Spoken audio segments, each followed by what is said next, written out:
ভালোবাসি না আমি আপনাকে? কেন আমার পিছনে পড়ে আছেন? আপনার পিছনে তো অনেক সুন্দর সুন্দরী মেয়ে ঘোরে। ওদের থেকে কাউকে করে নিন না বিয়ে। আমাকে ছেড়ে দিন দয়া করে প্লিজ। সামনের চেয়ারে বসা সুদর্শন ব্যক্তিটার কোনো ভাবান্তর হলো না উপরোক্ত কথাগুলো শুনে। খুব স্বাভাবিকভাবে নিজের বন্দুকটা টেবিল থেকে হাতে নিয়ে উঠে দাঁড়িয়ে কোমরে গুজে উঠে এগিয়ে আসে সামনে দাঁড়ানো রমণীটার একদম নিকটে।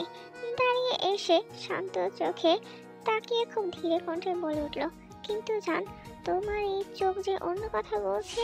জাঙ্কুকের এমন কথায় তে চোরা চোখে একবার আর চোখে জাঙ্কুকের দিকে তাকিয়ে আবারও সঙ্গে সঙ্গে চোখ নামিয়ে নেয়। দেখুন মিস্টার জাঙ্কুক, জান, এখনই দেখা দেখির কথা বলছো? বিয়ের আগে এটা মোটেও ঠিক নয়। আর কিছুক্ষণ মাত্র অপেক্ষা করো কষ্ট করে, তারপর না হয় সারা দিন রাত। প্লিজ চুপ করুন আপনি। অসভ্য কথাগুলো বলা লজ্জা করে না আপনার ছোট বোনকে এসব বলতে? আপন বোন না। তাছাড়া একটু পর আমাদের বিয়ে, বেবি, রেডি থাকো। তুই কি চাস বিয়ের আগে বাসর করি আমি? তে বিস্ময়ের চোখে তাকায় জাঙ্কুকের দিকে। এই লোকটা খারাপ জানেতে, কিন্তু চরিত্রহীন এটা শুনিনি। ভুল হয়েছে, এখন আপনি আসতে পারেন। সন্ধ্যায় পার্লার থেকে মেয়ে আসবে, চুপচাপ রেডি হয়ে নিচে চলে এসো। জাঙ্কুক কথা শেষ করে রুম থেকে নিজের গম্ভীর মুখ করে বেরিয়ে যায়। আর তে ধপ করে বিছানায় বসে পড়ে, মাথায় চুল খামচে ধরে বিড়বিড় করে বলতে লাগলো, মাফিয়া আপনি। করবো না আমি আপনাকে বিয়ে। দরকার পড়লে এই বাড়ি ঘর ছেড়ে অনেক দূরে চলে যাব। আমার বাবা এমন ছিল বলেই আমি আমার পরিবার হারিয়েছি, কিন্তু আর কিছু হারাতে চাই না। এতে যদি আমি স্বার্থপর হয়ে যাই তবে তাই হব। ভালোবাসলেই যে পেতে হবে এমনটা নয়। আমি আপনাকে দূর থেকে সবসময় ভালোবেসে যাব। কিছু কিছু ভালোবাসা দূর থেকেই সুন্দর, কাছে এলে তা ফিকে পড়ে। এসব ভাবতে ভাবতে তে ঘুমিয়ে পড়ে। বাড়ি কিছুটা রমরমা পরিবেশ, পাড়া প্রতিবেশীর সাথে অফিসের কিছু স্টাফ। যদিও বিয়েটা 1 মাস পরে হওয়ার কথা ছিল, জাঙ্কুকের বাবা বিদেশ থেকে আসার পর হওয়ার কথা, তবে কোনো এক অজানা কারণে জাঙ্কুক আজ সকালে তার বাবার সাথে কথা বলে আর সব ঠিক করেছে। এখন বিকেল 4টা। জাঙ্কুক বাইরে থেকে ভিতরে আসতেই দেখতে পেল তার দাদুন অসুস্থ হয়ে পড়েছে। কপালে চিন্তার ছাপ পড়লো এবং শুনতে পেল তে বাড়িতে নেই। জাঙ্কুক কাউকে কল করে বলে উঠল এই এলাকা ছেড়ে যেন বেরোতে না পারে। অতঃপর নিজেও বেরিয়ে পড়ে বাড়ি থেকে। জান, একদম ঠিক করনি এটা। তুমি হয়তো জানোই না, তুমি নিজের অজান্তেই কত বড় একটা ভুল করলে আর কতগুলো মানুষকে কষ্ট দিলে। কিন্তু তুমি কি ভেবেছো পালিয়ে গিয়ে বেঁচে যাবে আমার কাছ থেকে? তবে তুমি ভুল। আমার থেকে মুক্তি পাবে না কিছুতেই। আমার বেঁচে থাকতে হলে যে তোমাকে চাই। এইদিকে ওর এক ফ্রেন্ডের বাসায় এসছে, সন্ধ্যা এসছে আর এখন রাত 10টারও বেশি সময় বাজে। এর মধ্যে জাঙ্কুক খোঁজ নিয়ে এখানেও চলে এসেছে। মাফিয়া আমি? কি হলো, উত্তর দিচ্ছ না কেন? জাঙ্কুকের ধমকে তে হালকা নড়ে চড়ে দাঁড়ায়। হ্যাঁ, কিছুটা আমটা আমটা করে জবাব দেয়। না ম্যাম, স্যার তো যারা ড্রাগস বিক্রি করে তাদের। তের উত্তর না শুনে নিজে কিছু বলতে যাচ্ছিল, কিন্তু জাঙ্কুক তার আগেই ধমক দিয়ে ওঠে, সবিন। ব্যাস, সবিন আর কিছু বলতে পারে না। জাঙ্কুকের দিকে তাকিয়ে একটা ঢোক গিলে নেয়, তারপর বাইরে চলে গেল। তে নিচের দিকে তাকিয়ে আছে। জাঙ্কুক তের দিকে এগিয়ে গেল। ছেড়ে দিব সব, তবুও পালিয়ে যাবে? তে মাথা নিচু করেছিল, কিন্তু জাঙ্কুকের কথায় মাথা উঁচু করে বিস্ফোরিত নয়নে তাকালো জাঙ্কুকের দিকে। কি করুণ কণ্ঠ! এই লোকটা কি বলছে এসব? সত্যি ভালো হয়ে যাবে? কিন্তু তার আগে প্রশ্ন হলো, শৌখিন ভাই তখন কি বলতে চাচ্ছিল? সত্যি বলছি, দাদুন অসুস্থ, প্লিজ রাজি হয়ে যাও। এখন সবটা তোমার উপর নির্ভর করছে, তুমি কি চাও। কিন্তু উত্তরটা যেন পজিটিভ আসে। তারপর তে কেবিনের দরজায় দাঁড়িয়ে ডাকে দাদুনকে। তিনি চোখ বন্ধ করে শুয়েছিল, কিন্তু তের কণ্ঠ শুনে চোখ খুলে তাকায়। খুব স্বাভাবিকভাবে হাত দিয়ে ইশারা করে কাছে আসতে বলে। জাপটে জড়িয়ে ধরে ফুপিয়ে কেঁদে উঠল তে। সরি দাদুন, আমি বুঝতে পারিনি, আই এম সো সরি। তে দাদুনকে ছেড়ে জাঙ্কুকের মাকে জড়িয়ে ধরে বলতে লাগলো, সরি মামুনি, আমি তোমাদের সবাইকে অনেক কষ্ট দিয়ে ফেলেছি। তোমায় ছুঁয়ে কথা দিলাম আর কখনো এমন করব না, আর তোমাদেরও কষ্ট পেতে দেব না। তারপরের কাহিনী। আপনি তখন কি বলতে চাইছিলেন শোভিন ভাই? সত্যি যদি আমাকে বোন মনে করেন তবে আশা করি সত্যিটা বলবেন। শোভিন ওর নিজের বউয়ের সাথে ফোনে কথা বলছিল হসপিটালের করিডোরে দাঁড়িয়ে, কিন্তু পেছন থেকে তের কণ্ঠ শুনে ফোন কেটে প্যান্টের পকেটে রেখে দিয়ে পেছনে ঘুরে ফিরে স্বাভাবিকভাবে বলে ওঠে, বলুন কি জানতে চান?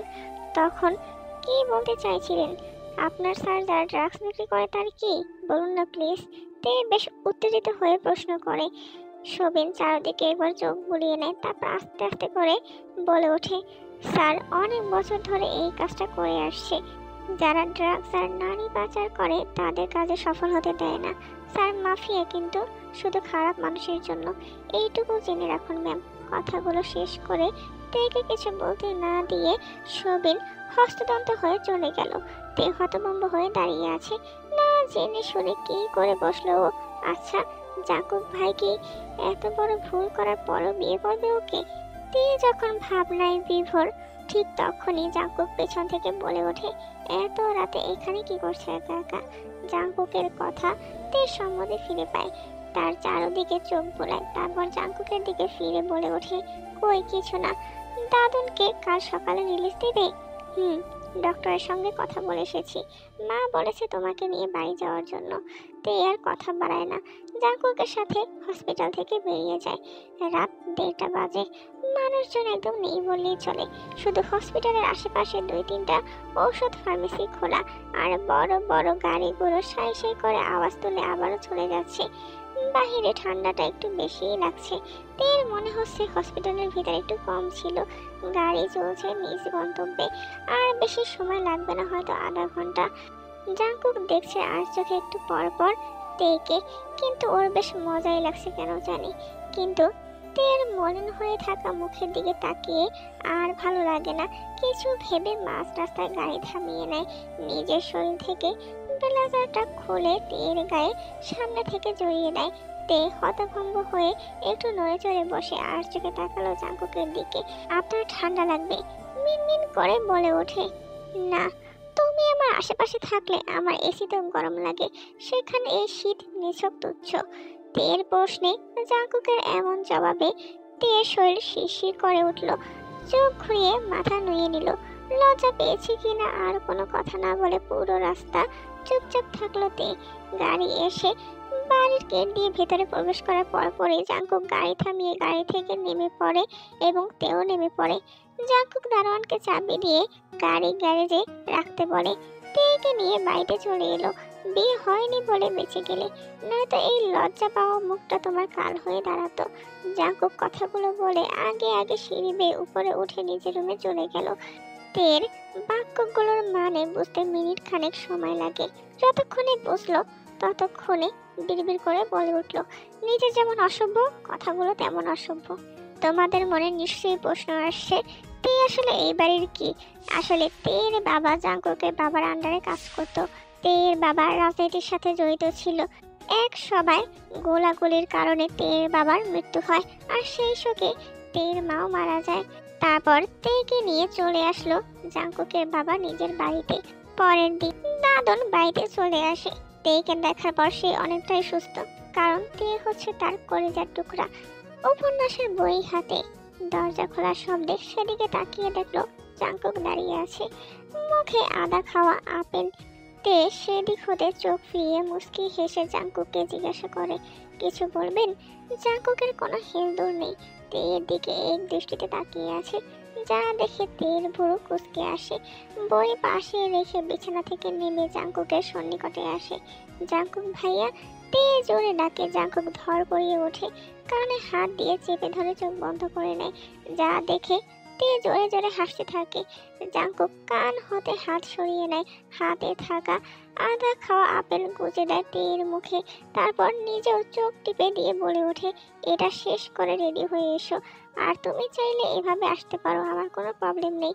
বলে আবারও চোখ টিপ দিয়ে রুম ত্যাগ করে। হাঁটতে এখনো চোখ বড় বড় করে তাকিয়ে মুখ থেকে আপেলটা বের করে নিজের শরীরে দৃষ্টি বুলিয়ে নিজেই লজ্জায় পড়ে যায়। এই শীতের মৌসুমে তের কান গরম হয়ে আসে। এক হাতে কান চেপে ধরে বিড়বিড় করে বলে ওঠে, অসভ্য পুরুষ। ফুল দিয়ে সাজানো জাঙ্কুকের রুমের বিছানার মাঝখানে হালকা মিষ্টি কালার একটা শাড়ি পরে বসে আছে তে। সাথে অস্থিরতা আর লজ্জা দুইটা মিলে কেমন একটা লাগছে। সাথে আছে কত রকম চিন্তা। রাত এখন 12টার কোঠায় জাঙ্কুক এখনো আসেনি। জাঙ্কুকের মা তেকে রাত 10:30টার দিকে এখানে রেখে গিয়েছে। জাঙ্কুক সেই সন্ধ্যায় বেরিয়েছে। খাবার টেবিলেও ছিল না, এটা নতুন নয়। তবুও আজ তো ওদের বিয়ের প্রথম রাত, একসাথে খাবার তো অন্তত খাওয়া যেত। শুধু আজকে নয়, সব সময় 12টা 1টা, কোনোদিন তো রাত 3টায়ও আসে। তে এসব ভাবতে ভাবতে কখন যে ঘুমিয়ে পড়েছে। জাঙ্কুক রুমে এসে দেখলো তার বউ ঘুমিয়ে আছে। বিয়ের সাজ ছেড়েছে অনেক আগেই, সে বিকেলে দেখেছিল একবার।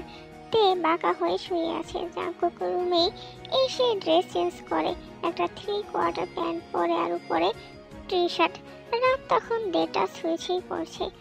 লাইট সব অফ করা, সন্ধ্যায় জ্বালানো মোমবাতিগুলো এখনো আছে, তবে আর বেশি হলে 5 মিনিটের বেশি সময় জ্বলবে, তারপর শেষ হয়ে যাবে।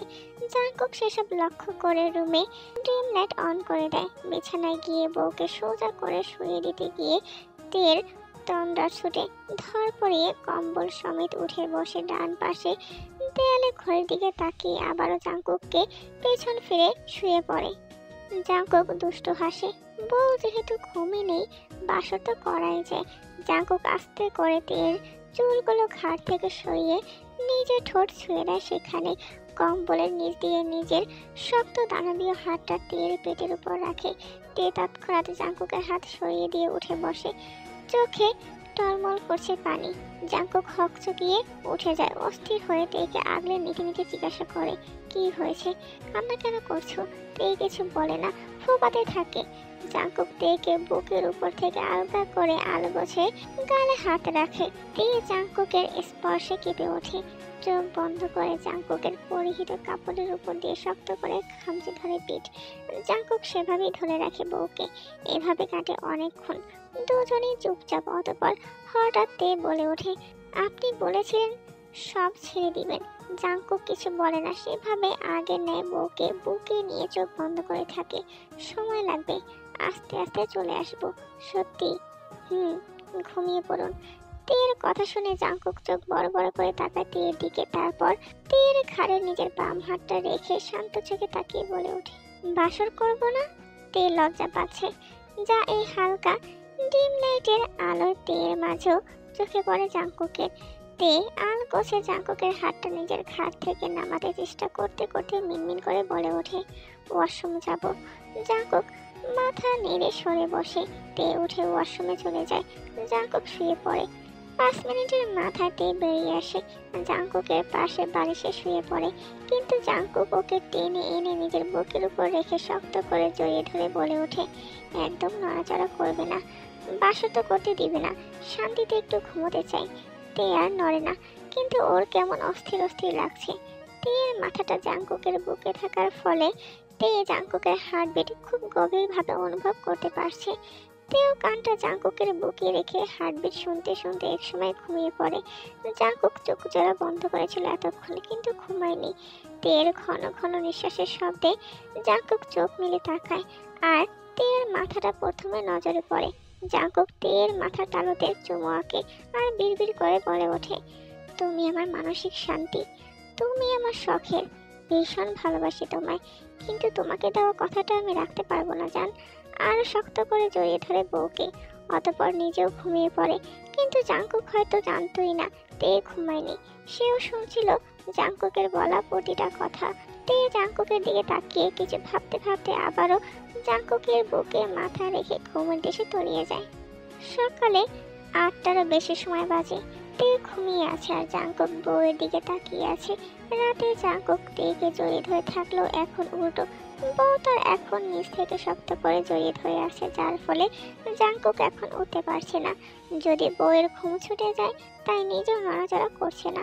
এভাবে প্রায় অনেকক্ষণ সময় কেটে যায়, কিন্তু জাঙ্কুক তার বউয়ের দিকে একরাশ মুগ্ধতা নিয়ে এখনো তাকিয়ে আছে এক দৃষ্টিতে। কিন্তু মেয়েদের জন্য সেটাও হলো না। নিচে নাস্তা করতে যাওয়ার ডাক পড়েছে। জাঙ্কুক তেকে আস্তে করে নিজের শরীরের উপর থেকে সরিয়ে হাতের বাঁধনগুলো খুলে বালিশে শুয়ে দিয়ে নিজে উঠে তলে নিয়ে ফ্রেশ হতে চলে যায়। মিনিট 10-এর মধ্যে ওয়াশরুম থেকে বেরিয়ে আসে জাঙ্কুক তে ততক্ষণে উঠে বসে বিছানার মধ্যে। চোখগুলো ফোলা, রাতে কান্না করেছে কিনা, চুল এলোমেলো, সাথে শরীরের কাপড় ঠিক নেই। জাঙ্কুক সেদিকে তাকিয়ে যেন নেশা ধরে এলো। শুধু তের মাঝে দৃষ্টি আটকে আছে তার। তে জাঙ্কুককে এভাবে তাকিয়ে থাকতে দেখে ভুল কুচকে জিজ্ঞাসা করে, কি হয়েছে? কিন্তু কথা শেষ করার আগে একবার নিজের দিকে দৃষ্টি বুলিয়ে সবটা কথা সম্পূর্ণ না করে শাড়ি টেনে টুনে ঠিক করতে ব্যস্ত হয়ে পড়ে। কিন্তু জাঙ্কুক পাশের সোফায় তলে ছুঁড়ে ফেলে এগিয়ে আসে ঘুম থেকে ওঠা সদ্য বউয়ের নিকটে। হাঁটু মুড়ে বিছানায় বসে বউয়ের সামনে। তে ততক্ষণে বুঝে গিয়েছে জাঙ্কুকের মতলব, তাই ধাক্কা দিয়ে বিছানা থেকে নামার চেষ্টা করে। কিন্তু জাঙ্কুক তা হতে দিলে তো স্বামীর এমন শক্তপোক্ত শরীর থেকেও যদি বউ এই রোমান্টিক সময় পালিয়ে যায়, তবে লোকচক্ষু মুখ দেখানো দায় হবে যে। জাঙ্কুক তেকে এক ঝটকায় নিজের কোলে এনে বসায়।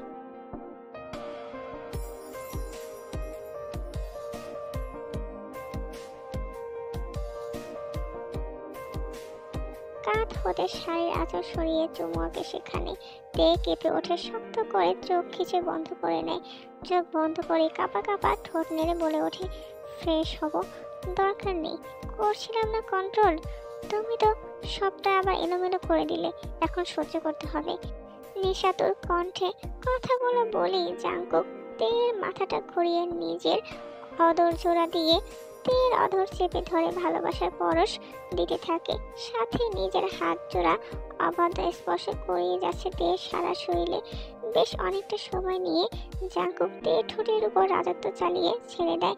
দু গালে হাত রেখে বলে ওঠে, আমি আর ধৈর্য ধরতে পারলাম না জান, তোমাকে আমার সম্পূর্ণ চাই, একদম নিজের করে নিজের অস্তিত্ব বানাতে। তে পিট পিট করে তাকায় জাঙ্কুকের দিকে, যা দেখে জাঙ্কুক ঠোঁট এলিয়ে হাসে। তের এলোমেলো চুলগুলো কানের পিঠে গুঁজে দিতে দিতে আবার আবদার কণ্ঠে বলে ওঠে, জান, ভালোবাসি। স্বামীর এমন আবেদন কি স্ত্রী হয়ে ফিরিয়ে দিতে পারে কোনো নারী?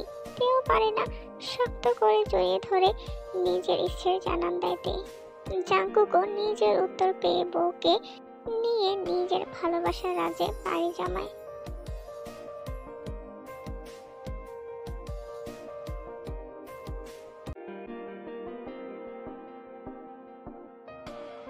জাঙ্কুক রুমে নেই, তে বেলকনিতে দাঁড়ায়। এখন বেলা 11টার মতো বাজে, এখনো সূর্যের দেখা নেই। চারদিকে কুয়াশায় আচ্ছন্ন। তে গায়ে চাদর থাকা চাদরটা আরো একটু শক্ত করে পেঁচিয়ে নেওয়ার জন্য এটা দুদিকে ছড়িয়ে নিল, কিন্তু সেটা আর পেঁচানো হয় না।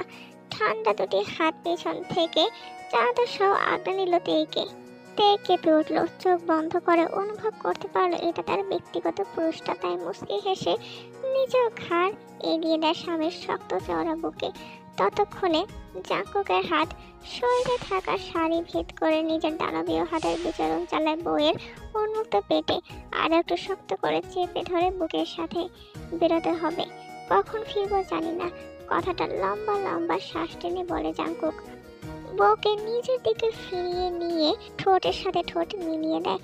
লম্বা গাঢ় একটা চুম্বন করে বউকে, বেশ অনেকটা সময় নিয়ে ছেড়ে দিয়ে কপালে কপাল ঠেকিয়ে ঘন ঘন নিঃশ্বাস নেয় দুজনে। জাঙ্কুক শান্ত হয়ে ধীরে কণ্ঠে বলে ওঠে, ভালোবাসি বউ, রাতে ফিরে আসবো, অপেক্ষা করবে? করব।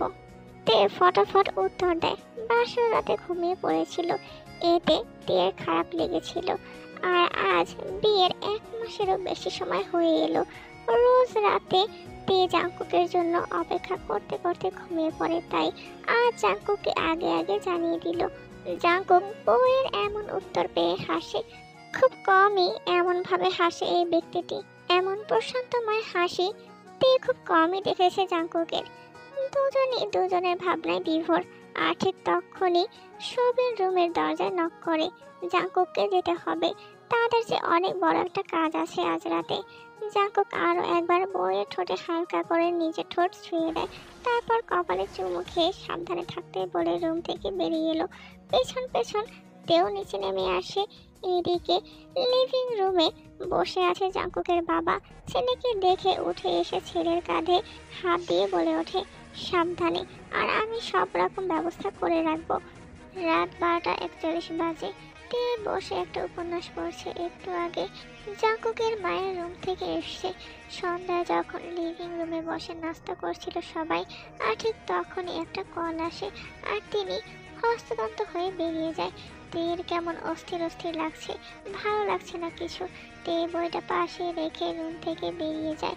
একটা রং চা খাওয়া দরকার, নয়তো রোজকার ন্যায় আজও আবার ঘুমিয়ে পড়তে পারে। তে এসব ভাবতে ভাবতে নিচে এসে রান্নাঘরে চলে আসে। তারপর চা করে নিয়ে রান্নাঘর থেকে বেরিয়ে লিভিং রুমে আসতেই বাড়ির কলিং বেল সশব্দে বেজে ওঠে। কেউ অনবরত বেল বাজিয়ে যাচ্ছে। তের ভুরু কুঁচকে আসে। চায়ের কাপটা সেন্টার টেবিলে রেখে দৌড়ে গিয়ে দরজা খোলে। জাঙ্কুকের ছোট ভাই দাঁড়িয়ে আছে, কোলে একটা মেয়ে। মেয়েটাকে তে চিনে, জাঙ্কুকের এতিমখানার। মেয়েটা আবল তাবল বকে যাচ্ছে। তে অবাক হয়ে কিছু জিজ্ঞাসা করতে যাবে, তার আগে জাঙ্কুক তার ছোট ভাইয়ের পেছন থেকে তেকে উদ্দেশ্য করে বলে ওঠে, আগে ভিতরে যেতে দাও, পরে সব বলছি। তে সরে দাঁড়ায়। ততক্ষণে বাড়ির কাজের লোক আর জাঙ্কুকের মা লিভিং রুমে এসে উপস্থিত হয়েছে। জিন মেয়েটাকে সোফায় শুইয়ে দিয়ে তেকে পাশে বসতে ইশারা করে। তে চট করে মেয়েটাকে আগলে নিয়ে বসে। জাঙ্কুক ততক্ষণে একজন মেয়েটকে লেবুর পানি আনতে বলে। এদিকে জাঙ্কুকের বাবা স্ত্রীর সাথে কিছু বলছে, যা শুনে জাঙ্কুকের মা কিছু বুঝতে পারছে। এখানে অবস্থানরত আর একজন মেয়েটকে গেস্ট রুমটা খুলে দিতে বলে। মিনিট 3-এর মাথায় মেয়েট লেবু পানি গ্লাস হাতে নিয়ে আসে আর সেটা তের কাছে দেয়। তখনও মেয়েটা বিড়বিড় করেই যাচ্ছে। তে অনেক কষ্টে তার শাশুড়ির সাহায্যে মেয়েটাকে পানি খাওয়াতে সক্ষম হয়। আর একটু পর মেয়েটা আস্তে আস্তে ঘুমিয়ে পড়ে আর মেয়েটকে বলে মেয়েটাকে রুমে পাঠিয়ে দেয় তাদের সাহায্যে। ততক্ষণে জাঙ্কুক রুমে চলে গিয়েছে ফ্রেশ হতে। জাঙ্কুকের ছোট ভাই চলে গিয়েছে। জাঙ্কুকের মা তেকে জাঙ্কুকের জন্য খাবার দিয়ে তেকে রুমে পাঠিয়ে দেয়। তেও আস্তে আস্তে করে রুমে চলে আসে। পানির শব্দ হচ্ছে ওয়াশরুম থেকে। তে রুমে এসে খাবারটা সেন্টার টেবিলে রেখে দরজাটা লক করে। আলমারি খুলে জাঙ্কুকের রাতের পোশাক নামিয়ে রাখে সোফায়। অতঃপর বিছানায় পা উঠিয়ে কম্বল মুড়ি দিয়ে বসে। জাঙ্কুক মিনিট 10-এর মাথায় বেরিয়ে আসে। পরে শুধু একটা 3/4 প্যান্ট তোয়ালে সোফায় তোয়ালে রেখে তের দিকে একবার তাকায়। সোফায় রাখা রাতের পোশাক পরে নেয় সোফা হতে। তে বিছানা ছেড়ে উঠে গিয়ে খাবার থালা হাতে নিয়ে জাঙ্কুককে খাইয়ে দেয়।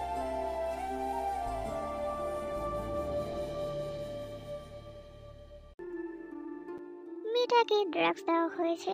আজ রাতে এদের পাচার করা হতো। ওরা মোট 17টা মেয়ে, এর মধ্যে ন্যান্সিও ছিল।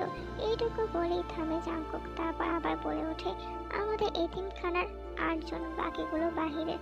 সবাইকে তাদের পরিবারের কাছে পৌঁছে দেওয়া হয়েছে। আর এতিমখানার 8 জনের মধ্যে 7 জনকে ওখানে রেখে এসেছে সবিন। কিন্তু জিন ন্যান্সিকে কিছুতেই ওখানে রেখে আসতে রাজি নয়। বোঝা গিয়েছে কিছু? ন্যান্সির 18 বছর হয়নি এখনো। হ্যাঁ, দাদনের সাথে কথা বলে দেখা যাক কি করা যায়। তারপর চুপচাপ জাঙ্কুকের বুকে মাথা রেখে শুয়ে পড়ে তে। কিন্তু জাঙ্কুক কি চুপচাপ থাকার লোক?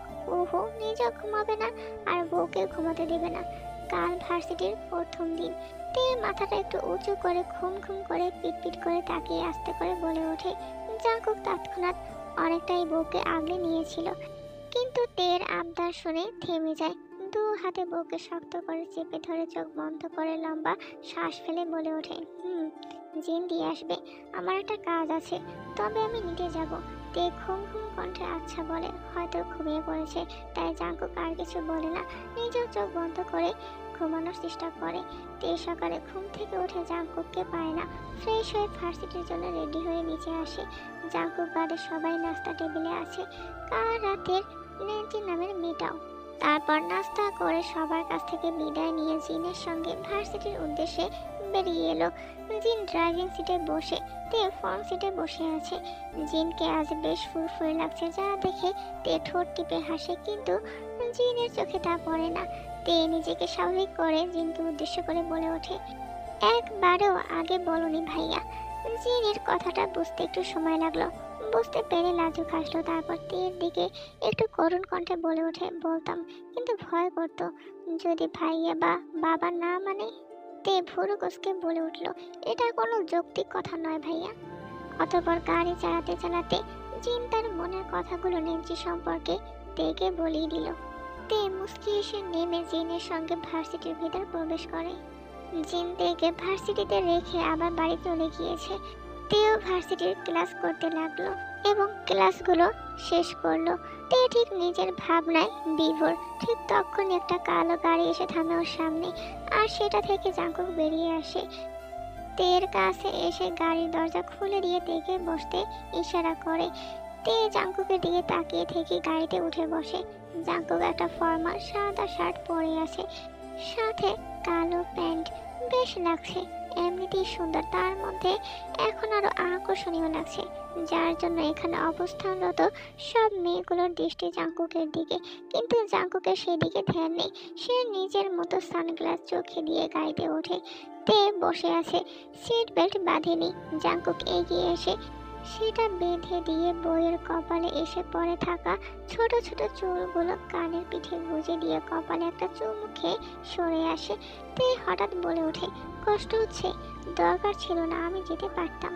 জাঙ্কুককে বেশ ক্লান্ত দেখাচ্ছে, কিন্তু বইয়ের এমন কথায় ভুরু কুঁচকে আসে। নিজে উল্টো জিজ্ঞাসা করে, বলেছি? তে কিছু বলে না, শুধু দুদিকে মাথা নাড়ে, যার অর্থ না। জাঙ্কুকও গাড়ি স্টার্ট দেয়। কাল আমরা সব মেয়েগুলোকে বাঁচাতে পেরেছি, আর কিছু নারী পাচারকারী দলের লোক ধরা পড়েছে। তবে যারা মিন শয়তান তাদের নাগাল আমরা পাইনি, কিন্তু তাদের বিরুদ্ধে তদন্ত চলছে। খুব শিগগিরই তারাও ধরা পড়বে, পুলিশ বলেছে। আর যতদিন না তাদের ধরতে পারছে ততদিনে আমাদের একটু সাবধানে থাকতে হবে। তে মাথা নেড়ে হ্যাঁ জানায়, কিন্তু ও কিছু একটা ভেবে চলেছে। তে রুমে এসেছিল। রুমে আসার সঙ্গে সঙ্গে জাঙ্কুক ওকে টেনে এনে বিছানায় ফেলে দিয়ে নিজের দু হাত দ্বারা তের হাত বিছানায় চেপে ধরে দাঁত কটমট করে জিজ্ঞাসা করে, কি হয়েছে তোমার? আজ 1 মাসেরও বেশি দিন ধরে এমন কেন করছো? হঠাৎ এমন আকস্মিক ঘটনায় ভয়ে চোখ মুখ খিচে বন্ধ করে নেয়। আস্তে আস্তে চোখ খুলে নিজে উল্টো প্রশ্ন করে, কি করেছি? জাঙ্কুক এবার আরো রেগে গেল। আগের চেয়ে দ্বিগুণ শক্ত করে চেপে ধরে তের হাত। তে ব্যথা পায়, চোখের কোঠরায় পানি জমে, চিকচিক করে ওঠে, হালকা আর্তনাদ করে ওঠে। জাঙ্কুক তের অবস্থা দেখে তড়িঘড়ি করে হাত ছেড়ে দেয়। তের উপর থেকে উঠে সাইডে বসে, নিজের হাত দিয়ে চুল খামচে ধরে, বিড়বিড় করে কিছু বলে, কিন্তু তের কানে তা আসে না। সে ফুপিয়ে কেঁদিয়ে দিয়েছে। তে নিজেও শোয়া থেকে উঠে বসে, গায়ের ওড়নাটা ভালো করে জড়িয়ে নেয়, চোখ দিয়ে গড়িয়ে পড়া পানি মুছে নেয়। বিছানা থেকে নেমে গিয়ে বেলকনির দিকে চলে যায়। জাঙ্কুকও তের পেছন পেছন এসে তের পাশে দাঁড়ায়। রাত 10টার মতো বাজে হয়তো। আর জাঙ্কুক তাড়াতাড়ি বাসায় ফিরেছে, কারণ একটাই, আর সেটা হলো বউ তার আজ অনেকদিন ধরে তার সাথে ঠিক করে কথা বলে না, রাতে তার জন্য অপেক্ষা করে না, ঘুমিয়ে পড়ে। সকালে জাঙ্কুক ঘুম থেকে ওঠার আগে জিনের সঙ্গে ভার্সিটিতে চলে যায়। জাঙ্কুক এসব প্রথম প্রথম স্বাভাবিকভাবে নিলেও পরে বুঝতে পারে বউ তার উপর কোনো কারণে অভিমান করে আছে। কিন্তু অভিমান ভাঙার মতো সময় জাঙ্কুক পায়নি। বাবা মায়ের ভালোবাসা পায়নি। বাবা রাজনীতি করতো, মা চাকরি। তারা আমাকে সময় দিতে পারতো না। কাজের লোকের কাছেই আমার ছোটবেলা কাটে, কিন্তু কখনো সেটা নিয়ে ভাবিনি। কিন্তু যখন কিন্ডার গার্ডেনে ভর্তি হলাম, তখন স্কুলে যখন সবার মা নয়তো বাবা তাদেরকে স্কুলে নিয়ে আসতো, তখন আমাকে বাড়ির কাজের লোক দিয়ে আসতো, নিয়ে আসতো। এভাবেই চলছিল দিন। মন খারাপ হতো, কিন্তু বাবা মায়ের কাছে কখনো তা নিয়ে বায়না করিনি। তবে মনে মনে তাদের প্রতি অনেক অভিমান জন্মায়। আর যখন 7 বছর বয়সে বাবা মা দুজনেই আমাকে একা করে, সেই অভিমানের পাল্লাটা আরো ভারী করে দুজন আমাকে ছেড়ে অনেক দূরে চলে গেল, যেখান থেকে চাইলেও কেউ ফিরে আসতে পারে না, আর না কেউ ফিরিয়ে আনতে পারে। আর ঠিক তখনই বাবা এলো। আস্তে আস্তে বড় হলাম। আপনি, জিন ভাই, সবার ভালোবাসা পেয়ে আমি আমার অতীত ভুলে গেলাম। আর যখন 16 বছর বয়স, তখন বুঝতে পারলাম আমি কাউকে ভালোবাসি, কিন্তু সেই চাওয়া আমার জন্য নিষিদ্ধ। কিন্তু মন শুনলে তো, মন যে বড় বেহায়া, যে আমাকে পরিবার দিল, তার বড় ছেলেকে আমার মনের অজান্তে জায়গা দিয়ে ফেলেছিলাম। লোকে জানলে কি বলবে? সে ভাইকে কি করে কেউ ভালোবাসতে পারে? লোক চোখে দেখাবো কি করে এসব ভেবে সব সময় দূরে দূরে থাকতাম। এইভাবেই চলছিল দিন। আর আমার জীবনে তার রাজত্বই বেশি ছিল।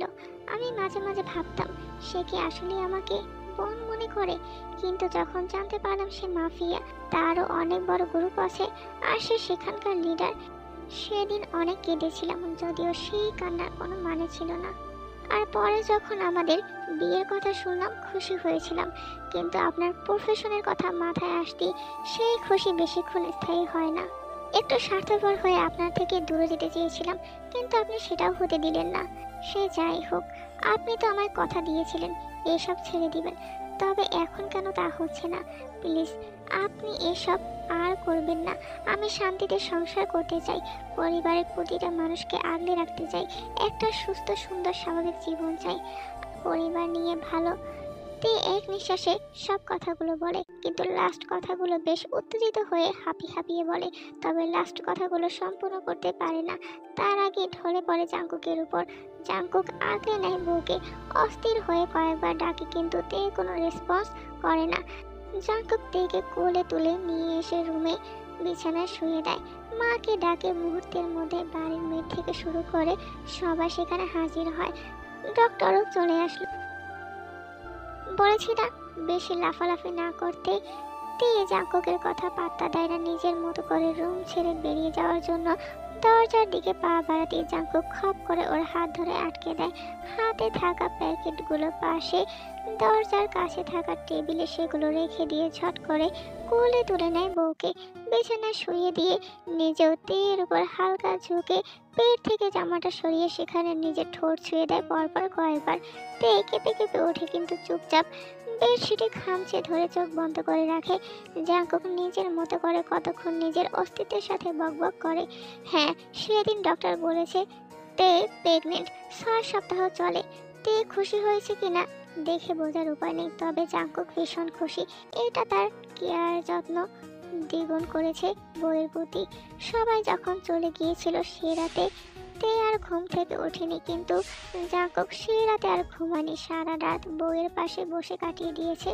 তে সকালে উঠে দেখেছিল জাঙ্কুক তার পাশে বসে, আর রাতের সব ঘটনা নেন্সি তাকে বলেছিল। তের ভাবনার মাঝেই জাঙ্কুক তের উপর থেকে উঠে বসে শার্টের উপর পরিহিত ব্লেজারটা খুলতে খুলতে তেকে বলে ওঠে, চুপচাপ খাবারগুলো ফিনিশ করো। আর একটা কথা, আজ সবাইকে বিদায় করে দিয়েছি, কথাটা বলেই জাঙ্কুক তলে নিয়ে ওয়াশরুমে চলে যায়। তে হতভম্ব হয়ে সেদিকে তাকিয়ে থাকে। কি বলে গেল জাঙ্কুক? এটাও সম্ভব? এটা কি সত্যি? আপনি সত্যি বলছেন?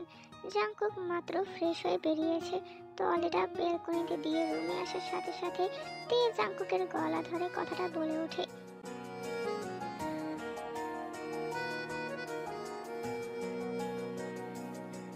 হ্যাঁ, যারা যারা আমার দলে কাজ করতো সবাইকে চাকরির ব্যবস্থা করে দিয়েছি। জাঙ্কুক চুপ থেকে তের কপালে চুমু খেয়ে আবার বলে ওঠে, ভালোবাসি বউ, ভীষণ ভালোবাসি। আমিও ভালোবাসি, ভীষণ ভালোবাসি আপনাকে। জাঙ্কুক জড়িয়ে হয়ে তেকে এভাবে থেকেই বউকে নিয়ে বিছানায় গিয়ে শুয়ে পড়ে। জাঙ্কুক দুজনের গায়ে কম্বল টেনে নেয় ভালো করে। লিভিং রুমে ঠান্ডা দরকার ছিল না, আমি মেয়ে দিয়ে আনিয়ে নিতাম। নিজের হাত থেকে কফির মগটা নিতে নিতে কথাগুলো বলে ওঠে জিন, কেন কফি ভালো হয়নি? আবার করে আনবো? আমি বলেছি ভালো হয়নি। এত রাতে ঠান্ডা, তার মধ্যে রাত বাজে 11টা। আমার ভালো লাগছে, আপনার লাগছে না? না, রুমে যাও, এত ঠান্ডার মাঝে এখানে থাকা লাগবে না। আপনি যাবেন না? চলো। তারপর দুজন লিভিং রুম থেকে যার যার রুমে চলে গেল। পরের দিন সুগা জিনকে খাবার টেবিলে বসতে বসতে জিজ্ঞাসা করে, তোমার ফাইনাল এক্সাম সামনের মাসে 13 তারিখ। আচ্ছা। কেউ আর কোনো কথা বলে না। জাঙ্কুক এখনো নিচে আসেনি, সবাই নাস্তা করতে বসে গেছে। তে যে হবের পাশে বসে চুপচাপ খাবার খেয়ে যাচ্ছে, না খেয়ে উপায় নেই। খাবার নিয়ে সবাই বেশ সচেতন। অবশ্য এখন তো আর একজন নয় যে খেলে খাবে, না খেলে নেই। এখন তো আরও একটা প্রাণ বেড়ে উঠছে, তার মধ্যে কষ্ট করে হলেও খেতে হবে। কিন্তু সমস্যা হলো তে খেতে চায়, কিন্তু সে খেতে পারে না। কেমন যেন গা গড়িয়ে আসছে একটু পর পর, কিন্তু তাও সে দাঁতে দাঁত চেপে খাবারটা শেষ করার চেষ্টা করছে, তবে শেষ রক্ষা আর হয় না। চেয়ার ছেড়ে দৌড়ে রান্নাঘরে চলে যায় তে। ঠিক তখনই জাংকুক নিচে আসে, হাতে ব্লেজার ঝুলানো, কিন্তু বউকে হস্তদন্ত হয়ে রান্নাঘরে যেতে দেখে সেও হাতে থাকা ব্লেজার সোফায় ছুঁড়ে ফেলে বউয়ের পেছন পেছন রান্নাঘরে চলে যায়। তের এভাবে উঠে যাওয়াতে সবাই অস্থির হয়ে পড়ে। তে মুখ চেপে ধরে রান্নাঘরে গিয়ে গড়গড় শব্দ করে পেটের ভিতর থেকে সব ফেলে দিল। কাজের লোকগুলো রান্নাঘরে ছিল, তারা তড়িঘড়ি করে তের দিকে আসতে নেয়, কিন্তু জাংকুককে রান্নাঘরে প্রবেশ করতে দেখে সবাই চুপচাপ স্থান ত্যাগ করে। জাংকুক দ্রুত এসে তের চুলগুলো মুখের উপর থেকে সরিয়ে নেয়, মুখে পানি দিয়ে সাহায্য করে। তে একদম নেতিয়ে পড়ে, চোখ পিটপিট করে তাকায় জাংকুকের দিকে। মরিন হেসে বলে ওঠে, আপনার দেরি হচ্ছে, খাবার খেয়ে অফিসে যান। জাংকুকের বুকের ভেতর ধুক করে ওঠে। সে কি তবে তার অর্ধাঙ্গিনীর অভিমান এখনো ভাঙাতে পারেনি? পারবে কি করে?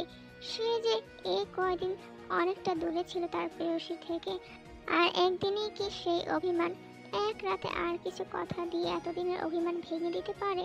আর ভেঙে যাওয়ার কথাও নয়, জাংকুক সেই প্রত্যাশা করেও না। ভেতরে ভেতরে তের কথায় খারাপ লাগলেও মুখে প্রকাশ করে না। ঝট করে বউকে কোলে তুলে নেয়। তে কিছু বলে না, চুপচাপ স্বামীর গলা জড়িয়ে ধরে, কিন্তু এখন লজ্জা পেলে নিজেরই ক্ষতি। হেঁটে রুমে যাওয়ার মতো শক্তি বা সাহস কোনোটাই করতে পারছে না তে। জাংকুক রান্নাঘর থেকে বেরিয়ে কোনো দিক না তাকিয়ে সোজা সিঁড়ি দিয়ে উপরে উঠে রুমে চলে যায়। ডাইনিং টেবিলে বসা কেউ তেমন প্রতিক্রিয়া করে না, আর জাংকুকের বাবা অনেক আগেই অফিসে চলে গিয়েছে, তাই লজ্জা পাওয়ার মতো সেখানে কেউ নেই। জাংকুক তেকে বিছানায় শুয়ে দিয়ে কম্বল দিয়ে ঢেকে দেয়। নিজে অফিসের জন্য রেডি হয়েছিল, সেই ড্রেস চেঞ্জ করে ট্রাউজার পরে শীতের ড্রেস পরে আসে ওয়াশরুম থেকে। তে তখনও চোখ বন্ধ করে শুয়েছিল, কিন্তু ও ঠিক সব বুঝতে পারছিল জাংকুক অফিস যাবে না। তের ভাবনার মাঝে জাংকুক ফোনে শোবিনকে জানিয়ে দেয় সে অফিসে যাচ্ছে না। আজ নয়, আগামী 7 মাসে সে অফিসে যাবে না। যা শুনে তে সোফা থেকে উঠে বসে চোখ বড় বড় করে জাংকুকের দিকে তাকায়, কিন্তু জাংকুক তখনও ফোনে কথা বলতে ব্যস্ত। জাংকুক শোবিনকে বুঝিয়ে দিচ্ছে, আর সুগত আছে, তাই বেশি সমস্যা হবে না। জাংকুক কথা শেষ করে রুম থেকে বেরিয়ে যায়। বেশ অনেকক্ষণ পর ফিরে আসে হাতে খাবার থালা নিয়ে। সেগুলো নিয়ে বিছানায় তের পাশে বসে তের মুখের সামনে খাবার তুলে দেয়, কিন্তু তে মুখ ফিরিয়ে নেয়। বিরক্তি মুখ করে জিজ্ঞাসা করে, আপনি অফিসে কেন যাবেন না? আমার ইচ্ছে, খুব স্বাভাবিকভাবে উত্তর দেয়। তে এবার ভুরু কুঁচকে তাকায় জাংকুকের দিকে। জাংকুক নিজের বাম হাত দিয়ে তের মুখ চেপে ধরে ওর মুখে খাবার পুরে দেয়।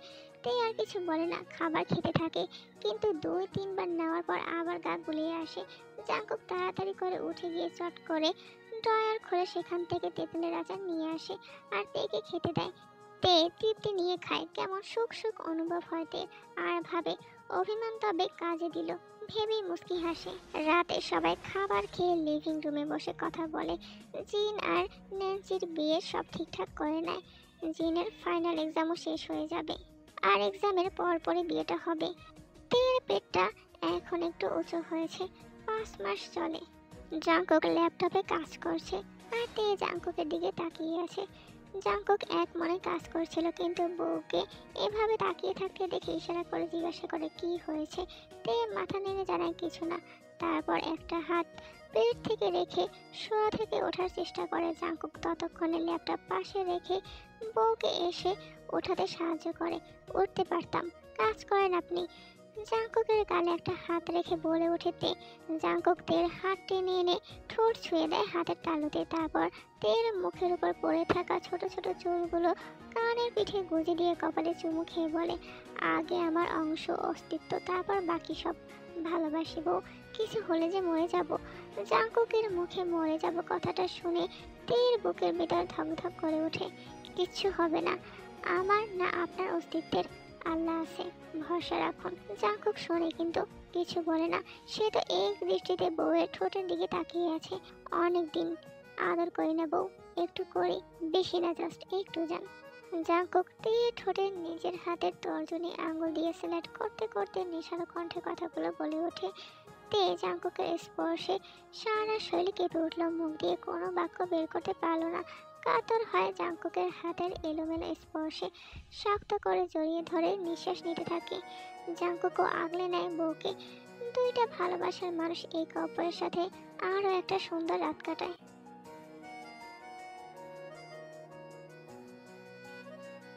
আজ সন্ধ্যায় জিন আর ন্যান্সির বিয়ে। বাড়ির মানুষ সবাই ব্যস্ত। তের পেটে চিনচিন ব্যথা করছে, তাই ন্যান্সির রুমে বেশিক্ষণ থাকতে পারলো না। আস্তে আস্তে করে নিজের রুমে আসলো। তের ভাবনার মাঝে পেটে প্রচুর পরিমাণ ব্যথা অনুভব করলো। বেডশিট খামচে ধরে তে, চোখ দিয়ে পানি পড়ছে। তে ব্যথা আর সহ্য করতে না পেরে অনেক কষ্ট করে ডেকে ওঠে, জাংকুক। আর জাংকুক তখনই ফলের থালা হাতে নিয়ে রুমে এসেছিল। তের এমন করুণ কণ্ঠে নিজের নাম শুনে সেটা সেন্টার টেবিলে রেখে দৌড়ে তের কাছে এসে অস্থির হয়ে বলতে লাগলো, কিচ্ছু হবে না, একটু ধৈর্য ধরো। দেখতে দেখতে 4টি বছর কেটে গেল। তে, তাড়াতাড়ি এসো। তেগো কাছে। কেন এখন আমাকে ডাকছেন? আপনাদের তো আমাকে প্রয়োজন হয় না। কথাটা বলতে বলতে তে রুমে প্রবেশ করে। কোলে 6 কি 7 মাসের একটা মেয়ে বাবু। রুমে ঢুকি মেয়ে বাবুটা জাংকুকের কোলে থাকা তেগুকের দিকে তাকিয়ে খিলখিল করে হেসে ওঠে। সাথে জাংকুকও হাসে। তে ভোর কুচকে নিজের ছেলের দিকে তাকিয়ে গম্ভীর কণ্ঠে বলে ওঠে, তোমার সোয়েটার কোথায়? তেগুক বাবার দিকে অসহায় ফেস করে তাকায়। জাংকুক চোরা চোখে একবার বউয়ের দিকে তাকায় তো একবার ছেলের দিকে তাকায়। আমতা আমতা করে বলে ওঠে, চকলেট মেখে ফেলেছে ড্রেসে, আমি খাইয়ে দিলে তো এমন হয় না। মাম্মা, পাপা মিথ্যা। তেগুক, তুমি তোমার দাদুর কাছে যাও, কোথাও যাবে না, ওয়াশরুমে যাও। কথাটা বলতে বলতে তে নিজের কোলে থাকা বাচ্চাটাকে জাংকুকের কোলে দিয়ে তেগুককে নিয়ে ওয়াশরুমে চলে গেল। তে আর জাংকুকের ছেলে তেগুক এখন 4 বছর চলে। আর তের কোলে থাকা মেয়েটা হচ্ছে জিনা নেনজির মেয়ে, 6 মাস চলে। সবাই খাবার শেষ করলো। আজ তেগুক বায়না ধরেছে সে আজ দাদা দাদির কাছে ঘুমাবে, তাই অগত্যা তেগুককে ছাড়াই তে রুমে ফিরে আসে। আর এসেই অবাক, পুরো রুম অন্ধকার। ফুলের গন্ধে সারা রুম জুড়ে মোমো করছে। তে একটু সামনে এগোতেই দরজাটাকেও পেছন থেকে লাগিয়ে দিয়ে ধীর পায়ে এগিয়ে আসছে। তে বুঝতে পারছে কিন্তু নড়াচড়া করার মতো শক্তি পাচ্ছে না তে। জাংকুক দরজাটা আটকে এসে তের অনাবৃত কোমরে শাড়ি সরিয়ে নিজের ঠান্ডা শক্ত হাতটা তের কোমরে রাখে। তে ততক্ষণে চোখ বন্ধ করে নিয়েছে। এসব কখন করেছেন? আমি না, জিন আর সবিন সাজিয়েছে। বয়স হয়েছে, সেদিকে খেয়াল আছে। সেজন্যই তো তেকুকের একটা বোনের ব্যবস্থা তাড়াতাড়ি করতে হবে। অসভ্য পুরুষ, আপনি আর কোনোদিন ভালো হবেন না। সবার কাছে হলেও তোমার কাছে হতে পারবো না, কারণ প্রতিটা পুরুষ তার ব্যক্তিগত নারীর কাছে অসভ্য। আর যদি ভালো হয়ে যায় তবে ভবিষ্যৎ প্রজন্ম কোথা থেকে আসবে? চুপ করুন নির্লজ্জ পুরুষ, ভুল হয়েছে আমার। তবে বাবার রাজকন্যা আনার মিশন শুরু করি। জাংকুক সবটা কথা সম্পূর্ণ করার আগেই তে জাংকুকের দিকে ফিরে জাপটে জড়িয়ে ধরে জাংকুককে। জাংকুক মুচকি হেসে কোলে তুলে নেয় তেকে। বিছানা শুইয়ে দিয়ে নিজের ভালোবাসায় আবৃত করে দিশেহারা করে তুলে তেকে। স্বামীর ভালোবাসায় দিশেহারাতে ঠিক তখনই কানে ভেসে আসে, ভালোবাসি বউ পাখি, এভাবে মরণের আগে অবধি রেখে দিব তোমায় আমার বক্ষ পিঞ্জিরায়।